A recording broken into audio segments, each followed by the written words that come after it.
আয়নাঘর সম্পর্কে আমরা সবাই অবগত। যারা এই আয়নাঘর তৈরি করে মানুষকে নির্যাতন করতে ইসলামে তাদের শাস্তি কি হবে?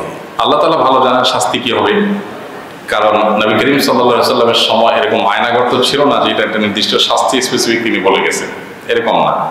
তবে আয-যুলমু যুলুমাতুন ইয়াওমাল কিয়ামা, কিয়ামতের দিন দুনিয়াতে মানুষের কৃত জুলুমের অপরাধের কারণে বহুমুখী অন্ধকার হয়ে আযাব হিসাবে তার কাছে নিপতিত হবে।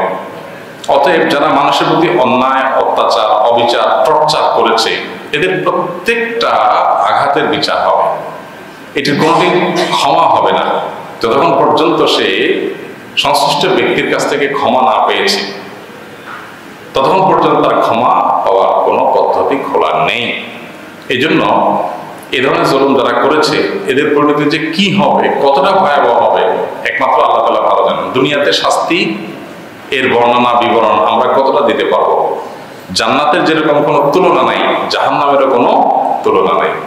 দুনিয়াতে নেয়ামত কোনোটি জান্নাতের সঙ্গে যেরকম তুলনা করা চলে না, দুনিয়ার কোনো কষ্ট জাহান্নামের সাথে তুলনা করা চলে না। একটা হাদিস থেকে আমরা জানি যে পৃথিবীতে কোনোদিন সুখ ছাড়া দুঃখ দেখে নেই, চিরসুখী মানুষ। এরকম কোনো মানুষকে যদি জাহান্নামের চারপাশে একটা চক্কর দেওয়া হয় বা জাহান্নামের কাছাকাছি নেওয়া হয়, সে জাহান্নামের কষ্টে, শুধু কাছাকাছি নেওয়ার ফলে যে কষ্ট হবে এটার কারণে সে দুনিয়াতে যে নেয়ামতে ছিল, সুখে ছিল, জীবনে কখনো দুঃখের দেখা পায়নি, সে সব নেয়ামত ভুলে যাবে, এত কষ্টদায়ক।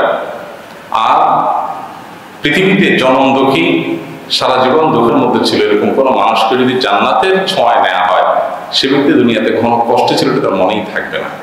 অতএব যারা দুনিয়াতে মানুষের প্রতি নির্যাতন জুলুম করেছে এদের পরিণতি বড় ভয়াবহ। দেখুন, একটা বিড়ালকে, আপনারা শুনেছেন হাদিসটি, প্রসিদ্ধ হাদিস, একটা বিড়ালকে বেঁধে রেখেছেন একজন ইবাদত গুজার নারী। রাত দিন ইবাদতে মাশগুল থাকেন, আল্লাহ বিল্লাহ করেন, কোনো খারাপ কাজের ধারে কাছে নাই, এরকম একজন নেককার সতী সাধবী নারী, তিনি ইবাদতে লিপ্ত থাকেন। শুধুমাত্র তার অপরাধ কি ছিল? একটা বিড়াল তিনি বেঁধে রেখেছেন এবং খানা না দেওয়ার কারণে একসময় বিড়ালটা মারা গেছে। অন্যায়ভাবে একটা বিড়াল, একটা প্রাণী, তার জীবন চলে গেছে। এটার জন্য নবী সাল্লাল্লাহু আলাইহি ওয়াসাল্লাম হাদিসের মাধ্যমে আমরা জানি ওই মহিলাকে আল্লাহ তাআলা জাহান্নামের ফয়সালা করে দিয়েছে। এত আমল করার পর সে জান্নাতে যেতে পারে নাই।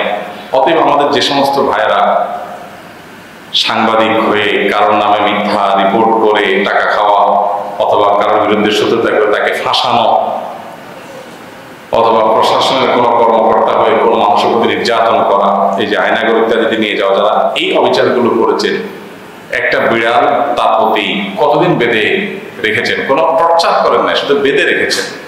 বিড়ালকে বেঁধে রাখার কারণে যদি এই পরিণতি হয়, তাহলে যারা বছরকে বছর ধরে মানুষের হাতে হ্যান্ডকাপ দিয়ে বছরকে বছর ফেলে রেখেছে, তাদের যারা বেঁচে আছে তাদের হিস্ট্রি আমরা জানি, কতজন মরে গেছে ফেলে দিয়েছি তাদের হিস্ট্রি আমরা জানি না। আমরা গুয়ান্তানামো বের কথা শুনি, কিন্তু আমাদের দেশেই যে এরকম এত গুয়ান্তানামো বে বিভিন্ন প্রতিষ্ঠানে রয়ে গেছে, এত মানুষ যে দেশে আছে, এটাই দেশে মানুষ কোনোদিন স্বপ্নের কল্পনা করে নাই। তো এদের পরিণতি যে কত ভয়াবহ হবে সেটা তো বলাই বাহুল্য। আল্লাহ তাআলা আমাদের সব ধরনের জুলুম অবিচার করা থেকে বেঁচে থাকার তৌফিক দান করুন। আপনাদের সেবামূলক কাজে স্থানীয় নেতৃবৃন্দদেরকে কেন দেখা যায় না? ভাই, আস-সুন্নাহ ফাউন্ডেশনের যে সমস্ত সেবামূলক কাজ আছে, আমরা সারা দেশে বিভিন্ন সময় বিভিন্ন কাজ করি। আপনারা জানেন এই সমস্ত কাজগুলোতে স্থানীয় রাজনৈতিক নেতা অথবা বিভিন্ন পর্যায়ের গণ্যমান্য ব্যক্তিবর্গ, বিশেষ করে রাজনৈতিক নেতৃবৃন্দ, প্রশাসনের গুরুত্বপূর্ণ ব্যক্তিবর্গ, ওনাদেরকে রাখার ব্যাপারে আমাদের কোনো বিশেষ চেষ্টা থাকে না। বিশেষ করে রাজনৈতিক নেতৃবৃন্দ রাখার ব্যাপারে আমাদের কোনো অনাগ্রহ বেশি থাকে। আপনারা অবাক হবেন যে আমাদের এর আগের একটা প্রকল্প, যে কোনো একটা প্রোগ্রাম বাস্তবায়ন করার সময় রাষ্ট্রের গুরুত্বপূর্ণ একটা চেয়ার, মন্ত্রী বা এই পর্যায়ের মানুষ আমাদেরকে অফার করা হয়েছে যে আপনারা ওনাকে এটাতে অতিথি করেন। তো আমরা আসলে বিনয়ের সাথে চেষ্টা করি এই বিষয়গুলোকে অ্যাভয়েড করার। অনেকে ভুল বোঝেন, যেমন প্রশ্ন করছেন যিনি, কোন মানসিকতা করেছেন কি জানি, অনেকে মনে করেন যে আপনারা যেখানে শীতবস্ত্র বিতরণ করবেন, ইফতার বিতরণ করবেন, ওখানে স্থানীয় এমপি সাহেব, চেয়ারম্যান সাহেব থাকলে সমস্যা কি? সমস্যা আসলে আছে ভাই। আমরা অনেক সময় এই সমস্ত নেতাদের সহযোগিতা নিই যে আপনি আমাদেরকে তথ্য দেন, তথ্য দিয়ে সাহায্য করেন, কোথায় গরিব আছে বলেন, কিন্তু আমরা আমাদের মতো বন্টন করব। আসলে ফাউন্ডেশন কার্যক্রমে আপনারা দেখবেন অনেক চ্যারিটি প্রতিষ্ঠান আছে, সেখানে এ জাতীয় অনেক নেতৃবৃন্দকে দিয়ে তারা বিতরণ করে। আমরা এটার জন্য চেষ্টা করি না, বরং অ্যাভয়েড করার চেষ্টা করি। এটা সব সময়ের জন্য প্রযোজ্য, যারাই যখন আসুক না কেন। কেন করি এটা বোঝার জন্য বলি। একবার মানিকগঞ্জে কিছু শীত বস্ত্র পাঠিয়েছি আমরা একটা ট্রাক বা পিক আপে করে। তো সেখানকার একজন জনপ্রতিনিধি, আমি নাম বা পদের কথা না বললাম, তিনি আমাদের সেখানকার যে স্থানীয়ভাবে যারা ভলান্টিয়ারি করতেছে আল্লাহর জন্য, যারা খাটায় পরিশ্রম করে, কোনো বিনিময় নাই, পয়সা করি নাই, সে ভলান্টিয়ার যিনি আছেন আলেম, মসজিদের এক ইমাম আছেন, ওনাকে বলতেছেন যে এটা আপনারা আমাদের কাছে দেন, আমরা আমাদের ছেলেপেলেদেরকে দিয়ে বিতরণ করে দেব। তো যখন এটা আমাদের কাছে খবর আসলো যে স্থানীয় এক নেতা এটা বলতেছে, তো আমরা বললাম ওই নেতাকে বলেন আমরা এই জেলাতে বিতরণই করবো না, এই মাল টাকা ব্যাক করে নিয়ে আসে। পরে নেতা দেখছেন যে মানে খেতে যে পুরোটাই মিস হয়ে যাবে, তখন বলছে ঠিক আছে বিতরণ করেন, আমাদের অল্প স্বল্প দেন। আমরা বললাম না, গরিব হলে একটা কম্বল পাবেন, এর বাইরে আর কিছু দেওয়া হবে না। তারপর আমরা বিতরণ করছি সেখানে।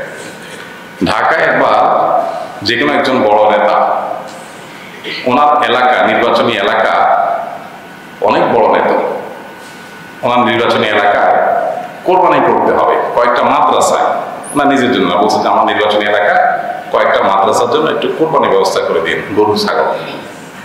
তো আমরা চিন্তা করলাম মাদ্রাসায় গরিব ছেলেপেলে থাকবে, এতিমরা থাকবে, সেখানে আমরা কোরবানি দিতে অসুবিধা নাই, কিন্তু মুশকিল হলো এই নেতা সাহেবের কাছে কেমনে দেই, কোরবানি হয়ে যায় না আমরা নিজেরা কোরবানি হয়ে যাই, কেমনে বুঝি।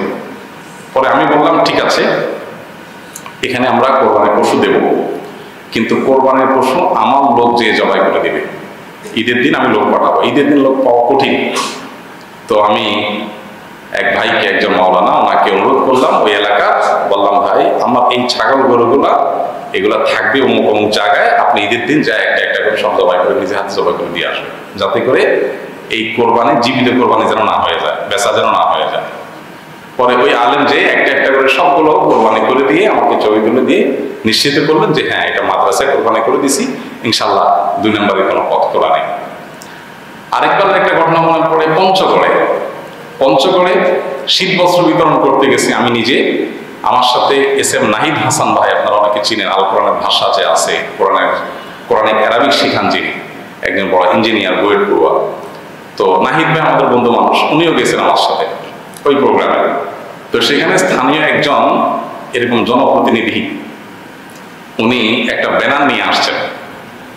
আমাদের যারা ভলান্টিয়ার হয়তো কেউ ওনাকে বলছেন বা জানছেন উনি, তো উনি শীত বস্ত্র বিতরণ আয়োজনে অমুক নেতা, তার দলের নাম, এটা বানায় একটা ব্যানার নিয়ে আসছে। এই নেতা উনি একেবারে সামনে বসছে, নেতার সাথে অনেক লোকজন আসে, আইসা বলতেছে যে আপনাদের ব্যানার দিয়ে তো ছবি আপনারা নিবেন বা লাইভ করবেন, যাই করেন, আমাদের ব্যানার দিয়ে আমরা 1-2টা ছবি একটু নেব।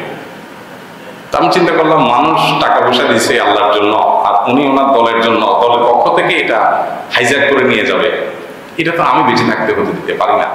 কিন্তু উনি নেতা, ওনার এলাকায় আমরা গেছি, কথা না শুনলে মাইর দিতে পারে, কি করা যায়। তো আমি বুদ্ধি করে চিন্তা করলাম ঠিক আছে বিতরণ হতে থাকুক। ওনাকে বললাম ঠিক আছে অনেক কম্বল তো, আপনার তো একটা ছবি দরকার, নেওয়া যাবে, আবার তো আমরা দিতে থাকি। তো দিতে আসে আমরা টোকেন দেখে দেই। পরে আমি পিছন দিয়ে যে আমাদের যারা ভলান্টিয়ার ছিল ওদেরকে বললাম দেখো কোনো টোকেন চেক করার দরকার নাই, আমরা এদিক দিতে থাকবো, ওদিকে তোমরা বাকি বস্তা বাইর করে যাদেরকে পাওয়া গরিব সবার গণহারে দিয়ে শেষ করে ফেলো, যেন হঠাৎ শেষ হয়ে যায়। ঠিক যে প্ল্যান সে অনুযায়ী সব হয়ে গেল। এবার দিচ্ছে এখন অনেক আছে, হঠাৎ করে ওদিক দিয়ে গোপনে সব দেওয়া শেষ, পিছনে যারা আসছে গরিব মানুষ সবাইকে। এবার নেতা সব বলতেছে ভাই আমি ছবি নেবো না, তাই বললাম আছে তো কম মনে হয়, তাকে দেখে যে নাই, তাই বললাম যাহারে শেষ হয়ে গেছে, আচ্ছা সামনের বছর দেখা যাবে ইনশাআল্লাহ। এই কথা বলে তাড়াতাড়ি আমি গাড়িতে উঠে আইজো দৌড় কোন রকম যান বাসায় চলে আসছে। ফিল্ডে আমরা যারা কাজ করি আমাদের যত গল্প হয় এগুলো একত্র করলে মোটামোটা উপন্যাস হবে, কিভাবে যে আমরা এই দস্যুপনা থেকে, চাঁদাবাজি থেকে আপনাদের আমানতের টাকাগুলোকে হেফাজত করার জন্য আমরা প্রাণপণ লড়াই করি। এই জন্য যিনি প্রশ্ন করছে আমি তাকে মোবারকবাদ দিতে চাই।